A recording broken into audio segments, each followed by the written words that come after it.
আসসালামু আলাইকুম রহমতুল্লাহ। মানে ভারতকে শেষ করব, ভারতকে দুইজন মিলে মারব, ভারতকে তিনজন মিলে ধরব, এইরকম মন মানসিকতা নিয়ে পাকিস্তান উড়িতেছিল। পাকিস্তানের উড়ন বা উড়াটা এভাবে যে ভারতের কূটনীতিবিদরা একেবারে তাতে পুরো দস্তুর প্রস্তুতি নিয়ে পানি ঢেলে দেবে, একথা পাকিস্তান স্বপ্ন কল্পনা করেনি। কেন একথা বললাম? আপনারা জানেন যে আফগানিস্তানের তালেবানরা আপনার সরকারকে হটিয়ে বিদ্রোহী গোষ্ঠী বা তাদেরকে আগে সন্ত্রাসী গোষ্ঠী বলা হতো, সেই তালেবানরা যখন ক্ষমতা দখল করে তখন তাদের কাছে সবার আগে সর্বাগ্যে যে দেশটি ছুটে গিয়েছিল সেই দেশটির নাম হলো পাকিস্তান। সেখানে তারা ছুটে গিয়েছিল, ভেবেছিল এইবার আমার ভাই সন্ত্রাসী গোষ্ঠী যারা তালেবান সরকার, মুসলিম সরকার, তারা মার্কিন যুক্তরাষ্ট্র নয় বা কোনো ভারত নয়, কারোর সাথে কোনো বন্ধুত্বপূর্ণ সম্পর্ক করবে না। এবং বিশেষ করে আমরা যেমন ভারত হিন্দু রাষ্ট্র বলে তাদের উপরে ঝামেলা করি, একের পর এক তাদের সাথে উত্তেজনা বজায় রেখে আমাদের সাথে যোগ হবে আমাদের ভাই, প্রাণের ভাই আফগানিস্তান। এই আনন্দে আত্মহারা হয়ে তখন তালেবানকে সকলে অবৈধ সরকার বলতো, সেই অবৈধ সরকারকে স্বীকৃতি দিয়ে তাদের পাশে দাঁড়িয়েছিল এই পাকিস্তান।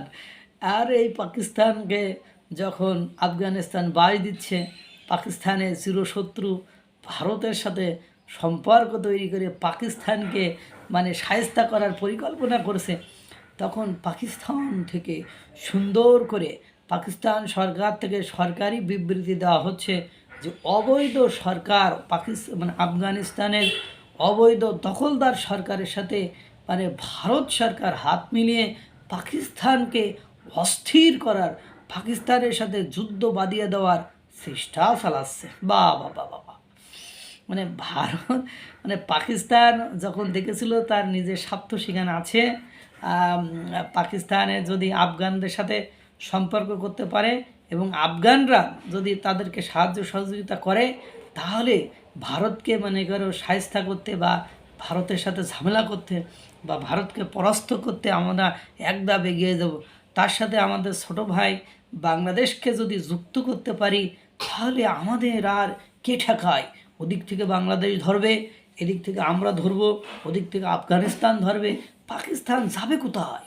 এই আনন্দে আত্মহারা হইয়া একেবারে যত অবৈধ সরকার আছে, যত দেশের আশেপাশের সে যত অবৈধ সরকার আছে, অসাংবিধানিক সরকার আছে, সব সরকার এক হইল। 3 অসাংবিধানিক সরকার এক হয়ে যখন স্বপ্ন দেখেছিল, আমি একটা স্বপ্ন দেখেছি, আমি একটা স্বপ্ন বুনেছি, এই ধরনের একটা সিস্টেমের মধ্যে গেছিল, তখন যখন আফগানিস্তানের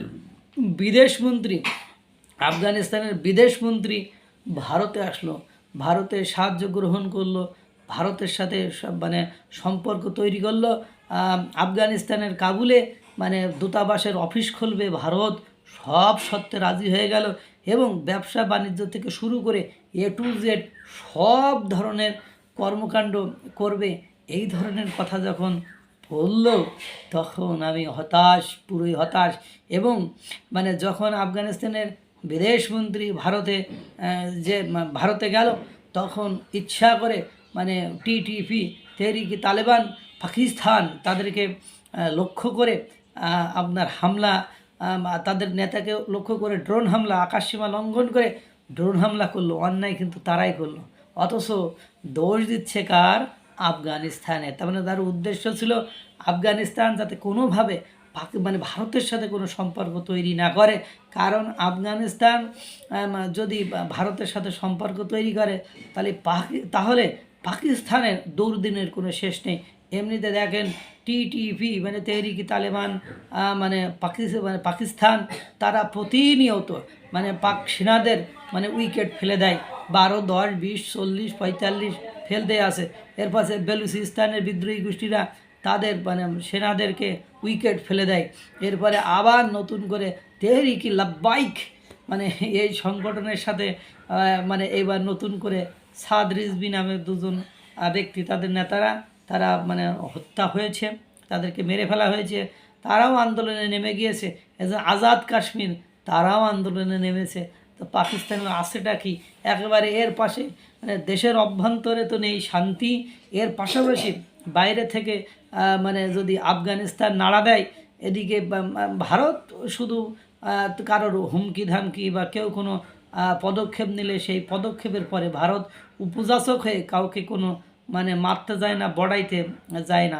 আরে ভাই, তোর নিজের দেশেরই তো সামলাইতে পারিস নাই, তুই লোকের দেশে কি করবি? নিজের দেশের বিদ্রোহীদের কাছে সেনারা প্রতিনিয়ত মায়ের খাচ্ছে, প্রতিনিয়ত জীবন দিচ্ছে। দেখলাম যে তেহরিকি লাভবাহিক সংগঠনের মানে আন্দোলনে কতগুলো লোক মারা গেল, মানে 180-রও অধিক লোক মারা গেল। আগুন দিয়ে গাড়ি ঘোড়া, রাস্তাঘাটের পাশে দোকানপাট এগুলো পুড়িয়ে দিল, মানে সেনা, পাক সেনাদের যানবাহন পুড়িয়ে দিল। এখন ঘটনা হলো পাকিস্তান যে স্বপ্ন দেখেছিল, সেই স্বপ্নে পানি ঢেলে দিয়েছে আপনার আফগানিস্তানের তালেবান সরকার। আর যে সেই তালেবান সরকারকে স্বীকৃতি দানকারী, তার সাথে সুসম্পর্ককারী পাকিস্তান এখন বলছে যে তারা অবৈধ সরকার, মানে মানে প্রয়োজনে বৈধ, এখন যখন তার প্রয়োজনে কাজ করছে না তখন সে অবৈধ। তার প্রয়োজনে কেন আফগানিস্তান কাজ করবে? কারণ আফগানিস্তানের বাগরাম ঘাঁটি মানে মার্কিন যুক্তরাষ্ট্র দখল করতে চায়। আর সেই মার্কিন যুক্তরাষ্ট্রের সাথে সম্পর্ক হলো আপনার ওই পাকিস্তানের। তারা কোনো না কোনোভাবে মার্কিন যুক্তরাষ্ট্রের চাওয়াটাকেই এক্সিকিউশন মানে বাস্তবায়ন করতে চায়। আর এটার কারণেই আফগানিস্তানের সাথে তাদের সম্পর্ক কোনোভাবে ভালো হওয়ার নয়। সব দিক থেকে মিলায়ে পাকিস্তান আছে চরম সংকটে। পাকিস্তানের সাথে আমি একটা জিনিস খেয়াল করেছি, পাকিস্তানের সাথে মানে সবসময় ধ্বংসাত্মক কর্মকাণ্ডে যারা লিপ্ত, অবৈধ যারা সরকার, তাদের সবসময় সুসম্পর্ক থাকে। কারণ এটা কাছে ডায়মন্ড কাটস ডায়মন্ড, মানিক সেনে সোয়ারে সেনে কচু। তারপরে আবার একটা a man is known by the company he keeps, একজন মানুষকে তার সঙ্গ বা সঙ্গী দেখে চেনা যায়। পাকিস্তানকে ঠিক ওই রকম। পাকিস্তানকে পৃথিবী পুরো বিশ্বের লোক সন্ত্রাসী দেশ, জঙ্গিবাদের দেশ, জঙ্গিবাদের আতুরখানা, সন্ত্রাসীদের আতুরখানা, সন্ত্রাস তৈরির কারখানা হিসাবেই জানে। সেই পাকিস্তান এই সম্পর্ক কাদের সাথে আপনারা একটু লক্ষ্য করেন, খেয়াল করেন, তাহলে বুঝতে পারবেন যাদের সাথেই পাকিস্তানের সম্পর্ক, সেই সকল দেশের একটা দেশেও শান্তি বিরাজ করছে না, সর্বত্রই অশান্তি, অরাজকতা, নৈরাজ্য পরিবেশ পরিস্থিতি। পাকিস্তানের মানে এরকম বাড়া ভাতে ছাই যে ভারত দিয়ে দেবে, এইটা মানে পাকিস্তান বুঝতে পারে নাই। কারণ বড় স্বপ্ন ছিল আফগানিস্তান তাদের হয়ে কাজ করবে, আফগানিস্তান তাদের মিত্র হবে। কিন্তু দুর্ভাগ্য হলো সত্য যে সেই আফগানিস্তান এখন ভারতের বন্ধু আর পাকিস্তানের শত্রু। আল্লাহ তাআলা সকলকে ভালো রাখুক, সুস্থ রাখুক। আসসালামু আলাইকুম ওয়া রাহমাতুল্লাহ।